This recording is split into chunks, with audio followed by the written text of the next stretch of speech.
सास बहू। कुछ रिश्ते बहुत मीठे होते हैं, बस बातें कड़वी होती हैं। बहू कहाँ मर गई? अंदर से आवाज़। जिंदा हूँ माँ जी। तो फिर मेरी चाय क्यों अभी तक नहीं आई? कब से पूजा करके बैठी हूँ, ला रही हूँ माँ जी। बहू चाय के साथ भजिया भी ले आई। सास ने कहा तेल का खिलाकर क्या मारोगी? बहू ने कहा ठीक है माँ जी, ले जाती हूँ। सास ने कहा रहने दे, अब बना दिया है तो खा लेती हूँ। सास ने भजिया उठाई और कहा कितनी गंदी भजिया बनाई है तुमने। बहू, माँ जी मुझे कपड़े धोने हैं, मैं जाती हूँ। बहू दरवाजे के पास छिपकर खड़ी हो गई। सास भजिया पर टूट पड़ी और पूरी भजिया ख़त्म कर दी। बहू मुस्कुराई और काम पर लग गई। दोपहर के खाने का वक्त हुआ। सास ने फिर आवाज़ लगाई, कुछ खाने को मिलेगा? बहू ने आवाज़ नहीं दी। सास फिर चिल्लाई, भूखे मारोगी क्या? बहू आई, सामने खिचड़ी रख दी। सास गुस्से से, ये क्या है? मुझे इसे नहीं खाना, इसे ले जाओ। बहू ने कहा आपको डॉक्टर ने दिन में खिचड़ी खाने को कहा है, खाना तो पड़ेगा ही। सास मुंह बनाते हुए, हाँ तू मेरी माँ बन जा। बहू फिर मुस्कुराई और चली गई। आज इनके घर पूजा थी। बहू सुबह 4 बजे से उठ गई। पहले स्नान किया, फिर फूल लाई, माला बनाई, रसोई साफ की, पकवान और भोजन बनाया। सुबह के 10 बज गए। अब सास भी उठ चुकी थी। बहू अब पंडित जी के साथ भगवान के वस्त्र तैयार कर रही थी। आज ऑफिस की छुट्टी भी थी। उनके पति भी घर पर थे। पूजा शुरू हुई। सास चिल्लाती, बहू ये नहीं है, वो नहीं है। बहू दौड़ी दौड़ी आती और सब करती। अब दोपहर के 3 बज गए थे। आरती की तैयारी चल रही थी। पंडित जी ने सबको आरती के लिए बुलाया और सबके हाथों में थाली दी। जैसे ही बहू ने थाली पकड़ी, थाली हाथ से गिर पड़ी। शायद भोजन बनाते हुए बहू के हाथों में तेल लगा था, जिसे वो पोंछना भूल गई थी। सारे लोग तरह तरह की बातें करने लगे। कैसी बहू है, कुछ नहीं आता, एक काम भी ठीक से नहीं कर सकती, न जाने कैसी बहू उठा लाए। एक आरती की थाली भी संभाल नहीं सकी। उसके पति भी गुस्सा हो गए, पर सास चुप रही, कुछ नहीं कहा, बस यही बोल के छोड़ दिया, सीख रही है, सब सीख जाएगी धीरे धीरे। अब सबको खाना परोसा जाने लगा। बहू दौड़ दौड़ के खाना देती, फिर पानी लाती। करीब 70 से 80 लोग हो गए थे। इधर 2 नौकर और बहू अकेली, फिर भी वह सारा काम बहुत ही अच्छे तरीके से करती। अब उसकी सास और कुछ आस पड़ोस के लोग खाने पर बैठे। बहू ने खाना परोसना शुरू किया।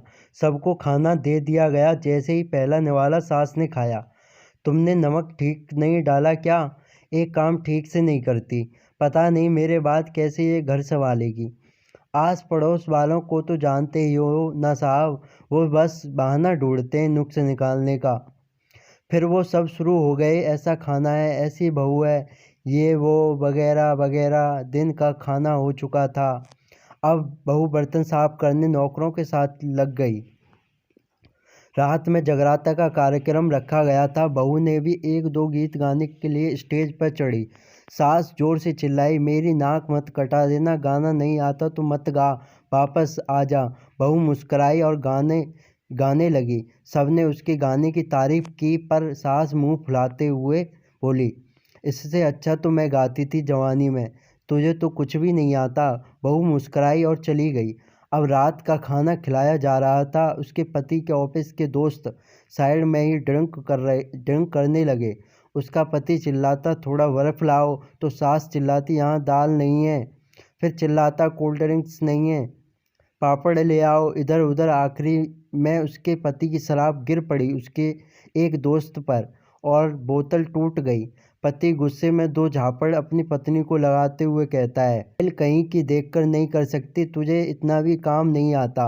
सारे लोग देखने लगे। उसकी पत्नी रोते हुए कमरे की तरफ दौड़ी। फिर उसके दोस्त ने कहा, क्या यार, पूरा मूड खराब कर दिया, यहाँ नहीं बुलाया होता तो हम कहीं और पार्टी कर लेते। कैसी अनपढ़ गंवार बीवी ला रखी है तूने, उसे तो मेहमानों की इज्जत और काम करना तक नहीं आता। तुमने तो हमारी बेइज्जती कर दी। अब आस पड़ोस की औरतों को और बहाना मिल गया था। वो कहने लगी, देखो क्या कर दिया तुम्हारी बहू ने, कोई काम की नहीं है। मैं तो कहती हूँ अपने बेटे की दूसरी शादी करा दो, छुटकारा पाओ इस गंवार से। सास उठी और अपने बेटे के पास जाकर उसे थप्पड़ मारा और कहा, अरे नालायक, तुमने मेरे बहू को मारा, तेरी हिम्मत कैसे हुई, तेरी टांग तोड़ दूंगी। उसके बेटे के दोस्त कुछ कहने ही वाले थे कि उसकी माँ ने घूरते हुए कहा, चुप, बिल्कुल चुप। यहाँ दारू पीने आए हो जबकि पता है आज पूजा है और तुम्हें पार्टी करनी है। कैसे संस्कार दिए हैं तुम्हारे माता पिता ने। और किसने मेरी बहू को जाहिल बोला? जरा इधर आओ, चप्पल से मारूंगी अगर मेरी बहू को किसी ने शब्द भी कहा तो।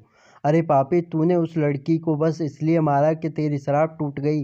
पापी, वो बच्ची सुबह 4 बजे से उठी है, घर का सारा काम कर रही है ना।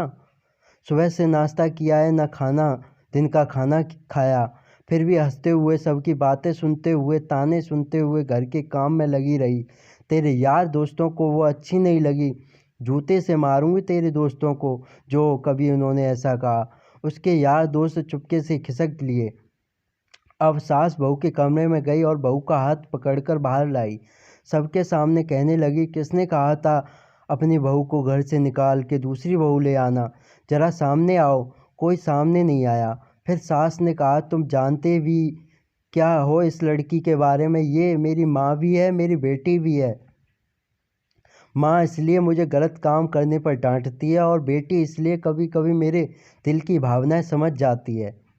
मेरी दिन रात सेवा करती है, मेरे 1000 ताने सुनती है, पर एक शब्द भी गलत नहीं कहती, ना सामने से ना पीठ पीछे से।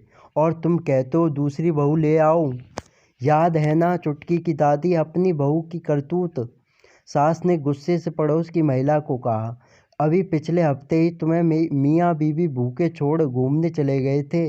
मेरी इसी बहू ने 7 दिनों तक तुम्हारे घर पर खाना पानी, यहाँ तक कि तुम्हारे पैर दबाने जाती थी, और तुम्हें इस जाहिल बोलती हो? जाहिल तो तुम सब हो जो कोयले और हीरे में फ़र्क नहीं जानते।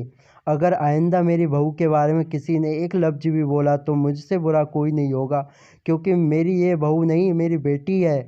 बहू सिसकियाँ लेते हुए फिर कमरे में चली गई। सास ने एक प्लेट उठाई और भोजन परोसा, बहू के कमरे में खुद ले गई। सास को भोजन लाते हुए देखा तो बहू ने कहा, अरे माँ जी, आप क्या कर रही हो, मैं खुद ले लेती हूँ। सास ने प्यार से ताना मारते हुए कहा, डर मत, इसमें जहर नहीं है, मार नहीं डालूंगी तुझे। तुझे नहीं सास चाहिए होगी, पर मुझे अभी भी तू ही मेरे घर की बहू चाहिए। अपनी सास को रोते हुए गले से लगा लिया। सास भी रो दी पहली बार और कहा, चल खाना खा ले। फिर मजाक करते हुए कहा, फिर मेरे पैर दबाने चले आना, और ये ख्याल मन में मत लाना कि सास पैर बोलती है किसी के दिन में इसका गला दबा दूंगी, क्योंकि कभी मैं ये नहीं सोचती कि दोनों खूब हंसने लगती हैं।